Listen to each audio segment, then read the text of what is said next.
गुप्ता जी का परिवार खुशहाल था। उनके 3 बेटे, 3 बहुएं और एक बेटी से पूरे घर में चहल पहल का माहौल रहता था। जॉइंट फैमिली में होने की वजह से सब लोग मिल बांटकर घर की खुशियां और गम दोनों सह लेते थे। सबसे बड़े बेटे अजित की पत्नी विशाखा, दूसरे बेटे अमन की पत्नी काव्या और सबसे छोटे बेटे आशीष की पत्नी रुचि और साथ में गुप्ता जी की बेटी निष्ठा। कुल मिलाकर खुशहाल परिवार। उस दिन सुबह का वक्त था। गुप्ता जी, उनकी पत्नी और बाकी का सारा परिवार साथ में बैठकर चाय पी रहा था, लेकिन सबसे बड़ी बहू विशाखा कहीं नजर नहीं आ रही थी। अरे अजित बेटा, क्या हुआ? आज विशाखा सोकर नहीं उठी? तबीयत तो सही है ना उसकी? नहीं माँ, सोकर तो कब की उठ गई थी। कह भी रही थी कि अभी कमरे से बाहर आती हूँ। पता नहीं फिर क्या हुआ। हाँ भैया, हमेशा भाभी सबके लिए चाय बनाती है, लेकिन आज तो वो नजर ही नहीं आ रही। अभी कुछ देर पहले भाभी ने मुझे कमरे में बुलाया था और कहा था कि आज चाय मैं बना दूं। शायद उनकी तबीयत ठीक नहीं है। अरे, उन्होंने मुझे भी नहीं बताया। चाय मैं बना देती। कल शाम को भी भाभी की तबीयत कुछ खराब लग रही थी। मैंने पूछा भी, उन्होंने कहा कि बस हल्का सा सर दर्द है। क्या बात है विशाखा बहू, तुम्हारी तबीयत ठीक नहीं है क्या? अगर ऐसा है तो अपने कमरे में जाकर आराम कर लो बेटा। हाँ बेटा, तुमने हमें बताया क्यों नहीं? अजित, तुम बहू को डॉक्टर को दिखा कर लाओ। मम्मी जी, पापा जी, मेरी तबीयत ठीक है।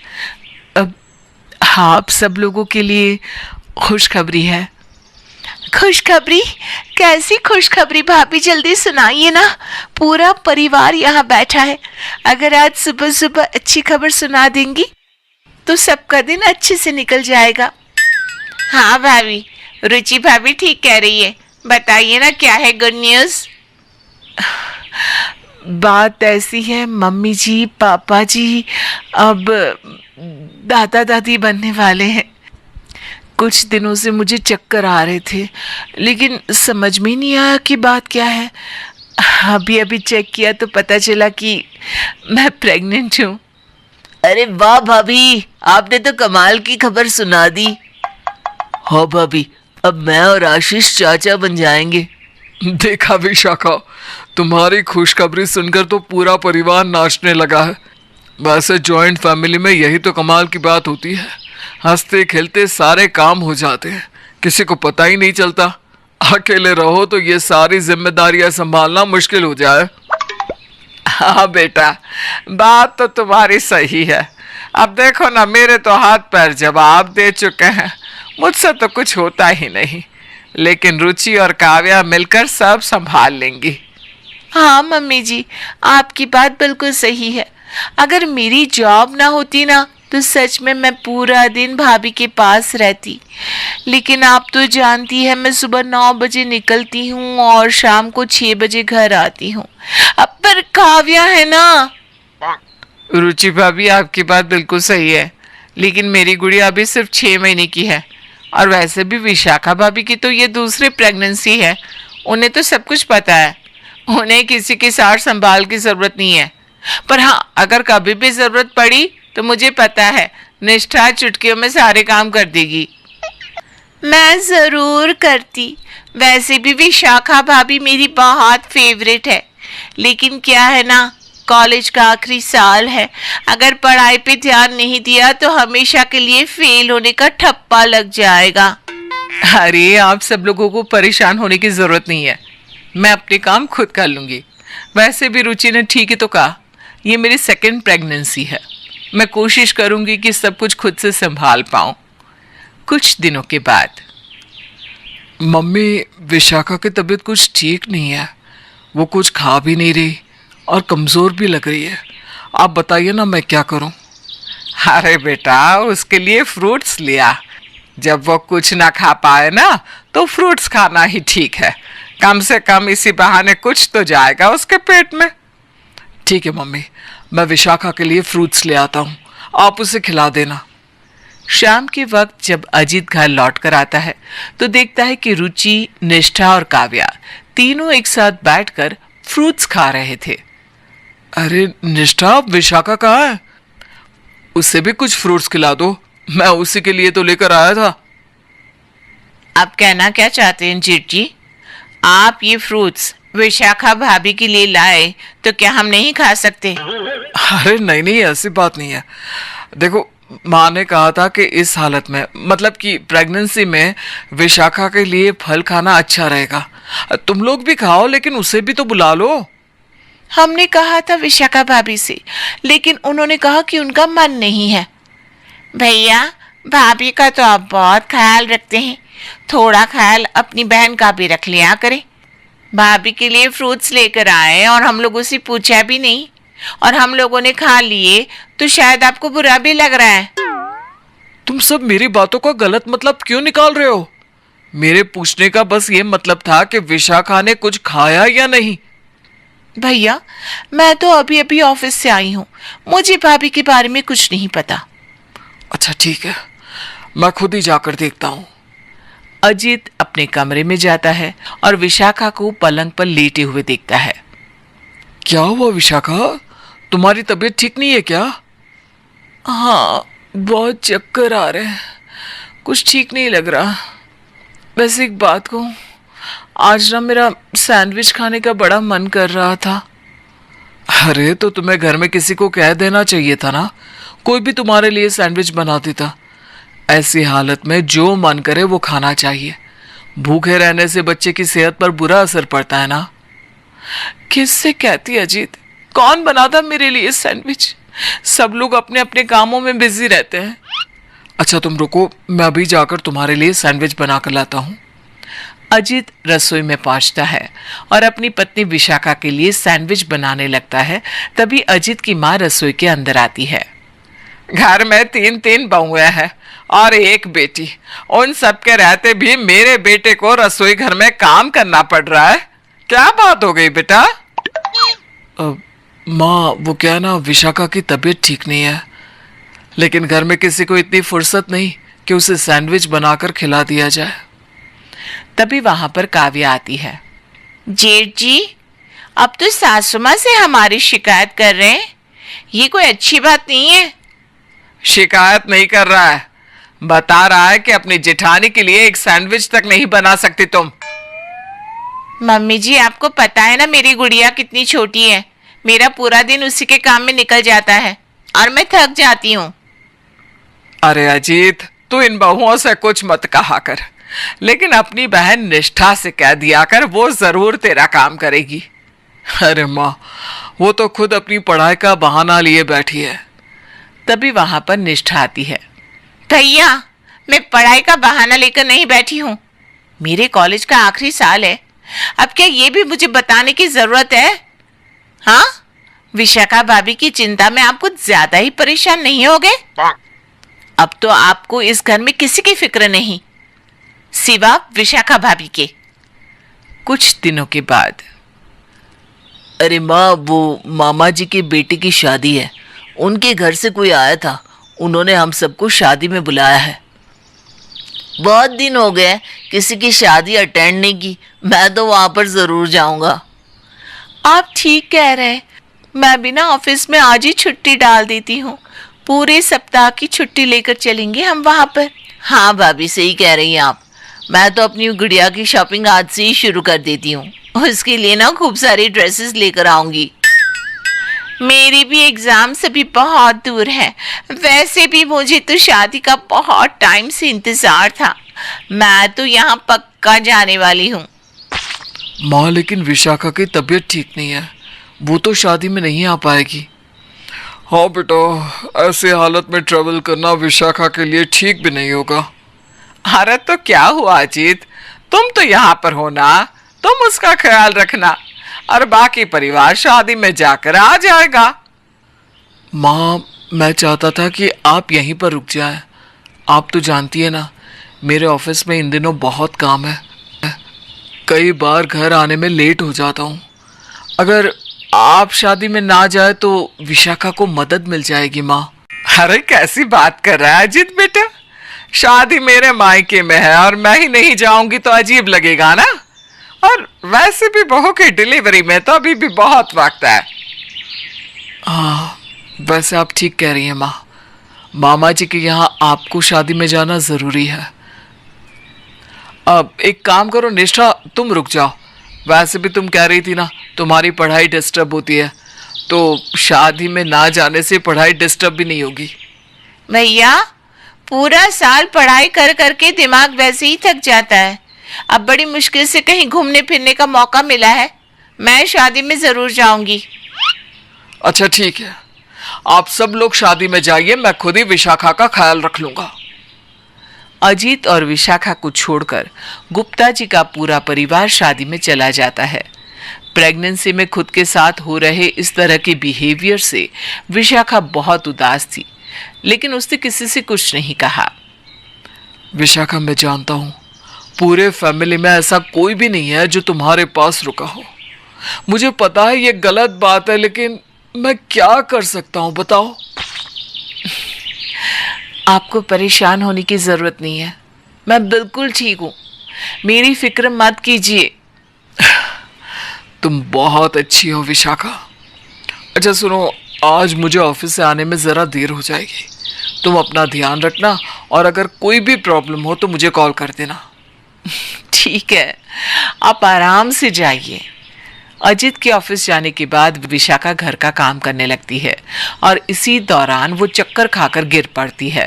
कुछ देर के बाद जब विशाखा होश में आकर उठती है तो उसके पेट में जोर से दर्द होने लगता है। अजीत, आप जल्दी से घर आ जाइए, मेरी तबीयत खराब हो रही है, मुझे बहुत डर लग रहा है। क्या हुआ विशाखा? क्या हुआ तुम्हें? 5 मिनट रुको, मैं अभी घर आता हूँ। कुछ ही देर में अजित घर पहुंचता है। अजित, मुझे हॉस्पिटल लेकर चलो, मेरे पेट में बहुत दर्द हो रहा है। अजित अपनी पत्नी विशाखा को लेकर हॉस्पिटल पहुंचता है।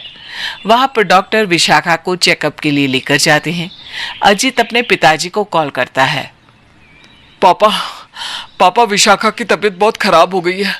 वो घर में अकेली थी और उसे चक्कर आ गया। मैं उसे हॉस्पिटल लेकर आया हूँ। देखो बेटा, तुम उसका अच्छे से ध्यान रखना। डॉक्टर साहब से कहना कि ढंग से चेकअप करके बताए कि बहू को कोई परेशानी तो नहीं है ना। पापा, अगर आप लोगों में से कोई शादी छोड़कर घर आ जाता तो विशाखा को थोड़ी मदद मिल जाती। एक मिनट बेटा, एक काम करो, तुम अपनी माँ से बात करो, वही तुम्हें इस बारे में कुछ बता सकती है। अरे बेटा, ये चक्कर आना तो मामूली सी बात है, प्रेगनेंसी में ऐसा होता रहता है। अच्छा, मैं ना हमारी मेड को फोन कर देती हूँ, वो थोड़ी ज्यादा देर तक घर पर रुक जाया करेगी विशाखा का ख्याल रखने के लिए। लेकिन माँ, आप लोगों में से कोई आ जाता तो ज्यादा अच्छा रहता। अरे बेटा, इस तरह शादी अधूरी छोड़कर थोड़े आया जाता है, और तुम्हारे मामा जी किसी को आने भी नहीं देंगे। अच्छा चल, अब सब लोग यहाँ पहुंच गए हैं, मैं मेड को भेज देती हूँ, ठीक है? ध्यान रखना बेटा। परेशान होकर अजीत फोन रख देता है। तभी डॉक्टर अपनी केबिन से निकलकर बाहर आता है। डॉक्टर, मेरी वाइफ ठीक तो है ना, और मेरा बच्चा? देखिए, विशाखा जी की तबीयत अभी बिल्कुल ठीक है, लेकिन कमजोरी ज्यादा होने की वजह से उन्हें चक्कर आ गया। अब जब तक उनको बच्चा नहीं हो जाता तब तक उनका खास ख्याल रखने की जरूरत है। ठीक है डॉक्टर साहब, जैसा आप कहें। आप बस बता दीजिए कि मुझे करना क्या है। पहली चीज तो ये है कि उन्हें बेड रेस्ट करना होगा, और दूसरा ये कि इस बात का खास ख्याल रखिए कि उन्हें किसी भी तरह का स्ट्रेस ना हो, उनके आसपास अच्छा माहौल रहे। ठीक है डॉक्टर साहब, जैसे आपने कहा मैं वैसे ही विशाखा का ख्याल रखूंगा। अजीत विशाखा को लेकर घर आ जाता है। विशाखा, देखो, अब से तुम्हें बिस्तर से नहीं उठना है, कोई काम करने की जरूरत नहीं है तुम्हें। डॉक्टर ने तुम्हें बेड रेस्ट करने के लिए कहा है। लेकिन अजीत, मैं बेड रेस्ट कैसे कर सकती हूँ? खुद के काम तो मुझे करने ही पड़ते हैं ना।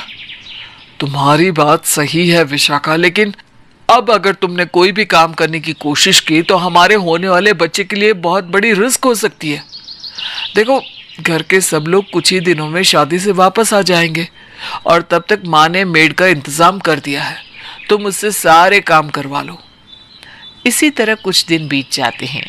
सारे के सारे लोग शादी से वापस घर आ जाते हैं। अच्छा विशाखा बहू, अब ना मैं इस काम वाले को हटा देती हूँ, बहुत पैसे ले रही है महीने के। अब तो हम सब वापस आ ही गए हैं, अब इस मेड की क्या जरूरत। हाँ मम्मी जी, जैसा आपको ठीक लगे। भाभी, अब तो आपकी तबीयत ठीक हो गई होगी ना? अब तो पूरे 7 दिन हो चुके हैं। तबीयत तो ठीक है रुचि, लेकिन डॉक्टर ने बेड रेस्ट करने के लिए कहा है। ये बेड रेस्ट पर रहना ना बहुत बुरी चीज है।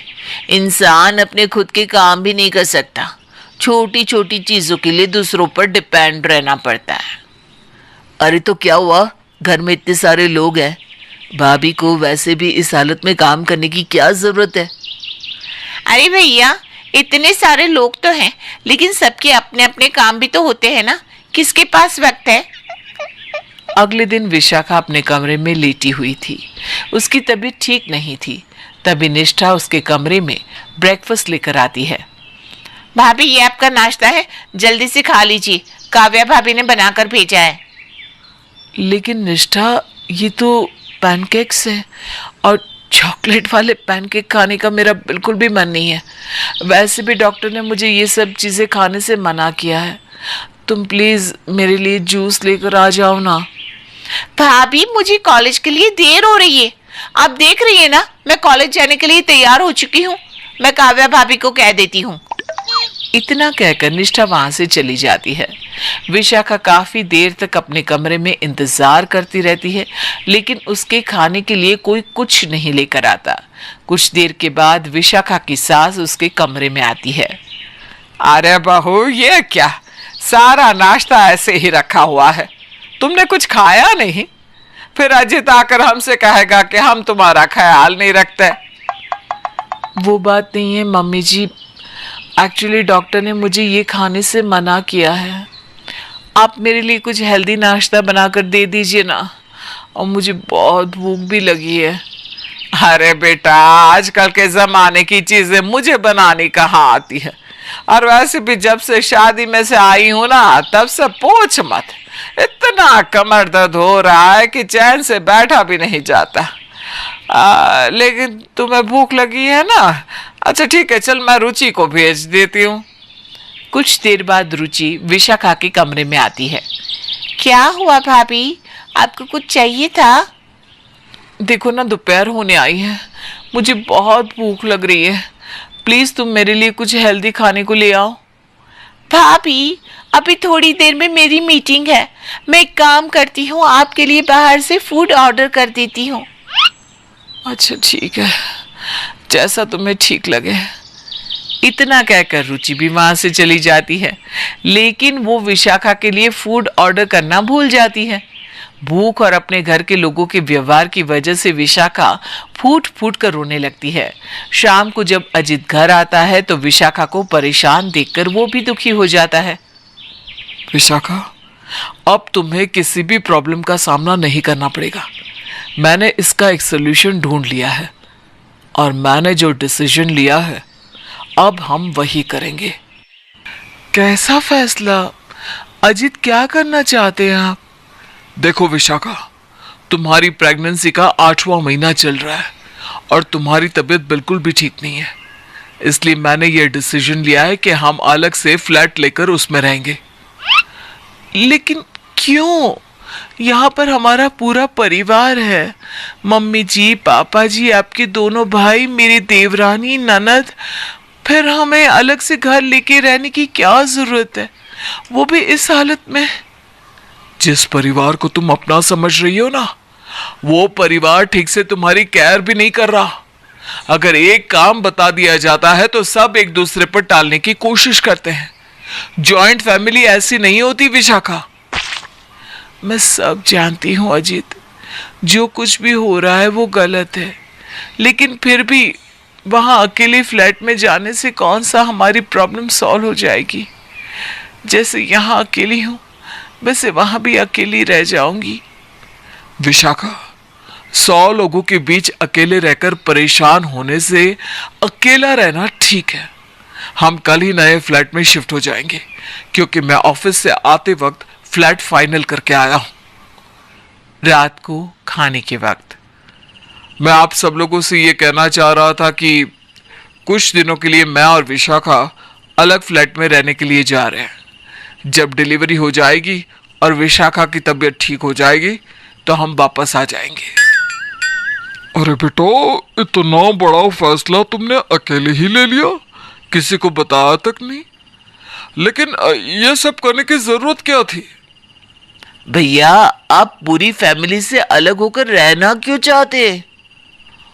अगर कोई प्रॉब्लम है तो आप हमें बता सकते हैं, हम आपका साथ देंगे भैया। अरे जेठ जी, विशाखा भाभी को बेबी होने वाला है। ऐसी हालत में उनका अकेले रहना क्या ठीक होगा? ऐसे टाइम में तो सब लोगों का साथ होना जरूरी है, ताकि सब लोग मिलकर उनकी हेल्प कर सके। आप सबकी बातें मैं सुन चुका हूं। निष्ठा, तुम भी कुछ कहना चाहती हो तो कह दो। अरे भैया, मैं बुआ बनने वाली हूँ। आप क्यों भाभी को यहाँ से दूसरे फ्लैट में लेकर जा रहे? क्या आप नहीं चाहते कि बेबी आने की खुशी में हम सब भी खुश हो जाए? देखो अजित, ये तो गलत कर रहे हो। और बहू वहां अकेले पड़े पड़े परेशान हो जाएगी। तुम तो सारा दिन ऑफिस में रहते हो, उसका ध्यान कौन रखेगा और बच्चे को कौन संभालेगा? लेकिन इतने दिन में भी तो विशाखा की केयर किसी ने नहीं की माँ।